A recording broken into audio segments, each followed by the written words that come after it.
Hey adventurers, so today's going to be another book review. This is going to be for The Merry Adventures of Robin Hood by Howard Pyle. This is one that I have read in the past and finally reread because I wanted to do a review of it, and I love Robin Hood.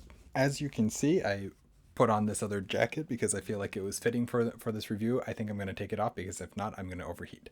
But anyways, it's rather fitting, even though I technically wore this for a Three Musketeers and not a Robin Hood play, but that's all right.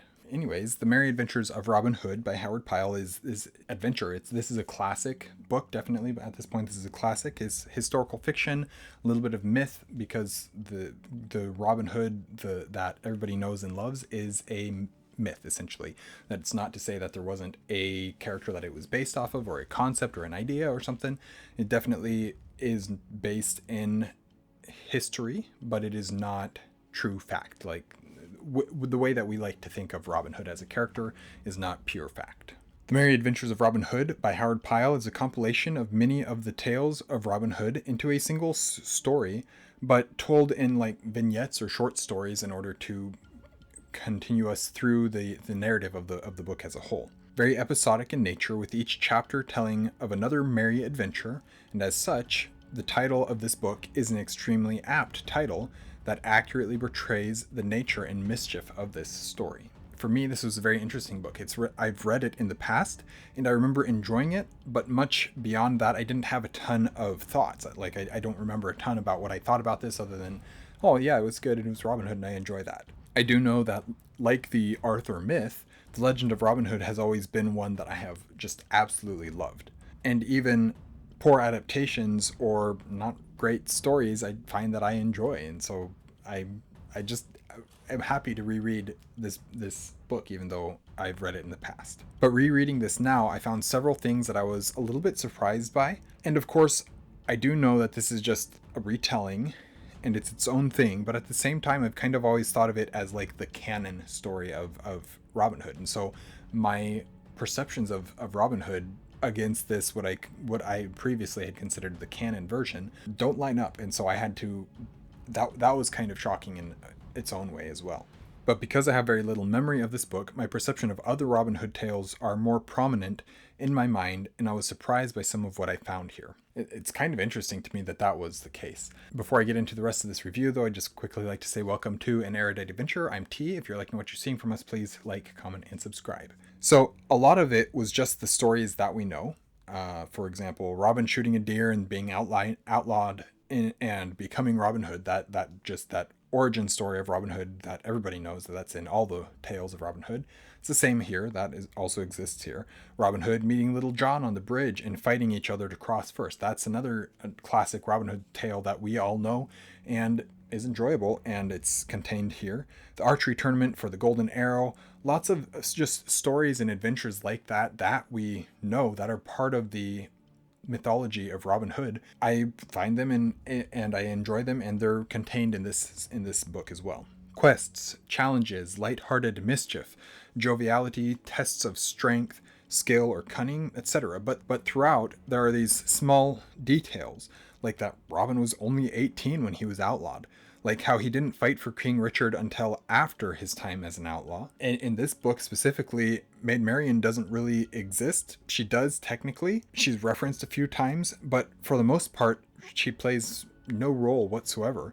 And things like that just surprise me because they're things that I feel like are so integral to the story of Robin Hood, and yet my perception on them is completely wrong. And so it's just interesting things like that I found while going through this book again, and I'm glad that I did. I enjoyed it greatly. I also greatly enjoyed seeing this world fleshed out, though, with Will Scarlet, Alan Adale, and of course Little John. Guy of Gisborne is another fun character, and just so many other characters that we meet. Many who are well known from other media and retellings, but it's just fun to see what their actual stories are. And I do remember, I think I've read a Great Illustrated Classics version of Robin Hood at some point. I don't know if I don't know what book it's a Great Illustrated Classics edition of. Maybe this one, who knows.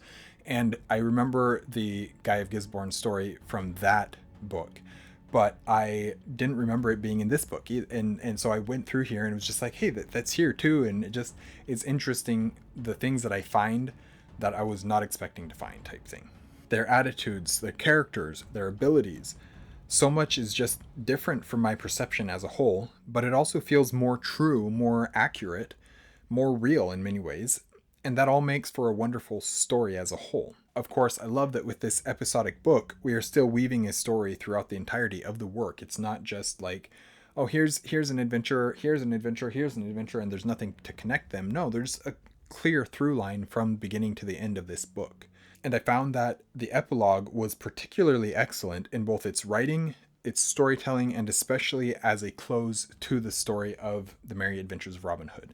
And so that's all just like absolutely wonderful stuff that I was not expecting to find.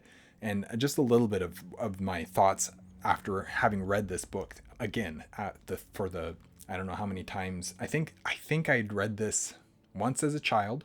I read it in high school once, and then I read it again now. And so I've read this specific book at least 3 times, and the Great Illustrated Classics I've read at some point.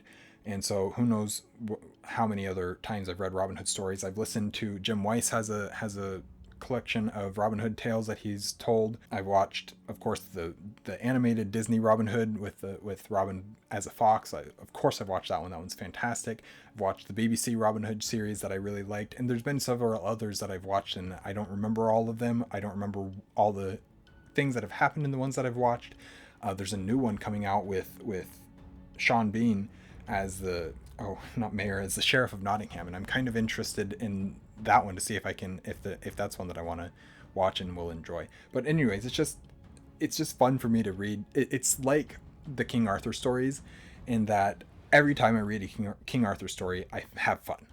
Every time I consume a Robin Hood story, I have fun. Whether it's a great story or not, it doesn't matter to me. I just have fun reading it and experiencing that world. I knew that I liked this book before reading it, but it was just like such a nice book as well. Just like so much fun, so relaxing to go and just listen to these adventures, the merry mischief that goes on, and you just go through and you're like, this feels right. It feels good. Quite a bit different than what I had been reading, especially. And that break is always nice. Having a break from the, especially if it's like epic fantasy after epic fantasy after epic fantasy, and then you go read a fun historical fiction. That's fun. That break is necessary and so much fun. And I don't remember exactly what I was reading. I could look pretty easily.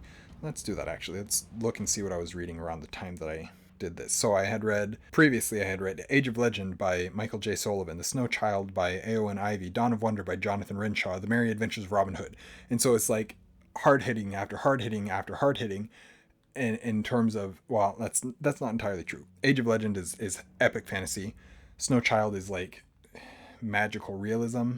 Dawn of Wonder is epic fantasy. And so I definitely had read a good amount of things that were like heavier than this by far. And so going back to this was a great break for me. But also returning to something that I loved as a kid is always enjoyable to me, and finding it still has the same charm. I always enjoy going back to my childhood stories, but sometimes you do find that the charm is not there. The charm is in your memory of the stories. But with this one, it absolutely remains, and it's absolutely just a wonderful collection of Robin Hood tales that are telling the story of Robin Hood. But the other thing that I really enjoyed about this was that I listened to it on audiobook, and the audiobook was a really good audiobook. And so, yeah, I definitely would recommend not just the book, but also the audiobook if you like listening to audiobooks. I had so much fun with this, and I'm so glad that I went back and reread it, because as I find going back and rereading the classics, they're always fantastic. They're always worth the read. So anyways, that is my review of The Merry Adventures of Robin Hood by Howard Pyle. Thank you guys for watching an Erudite Adventure. We post videos every Monday and Thursday and have our social medias linked in the description down below. We'll see you guys again soon. Stay warm.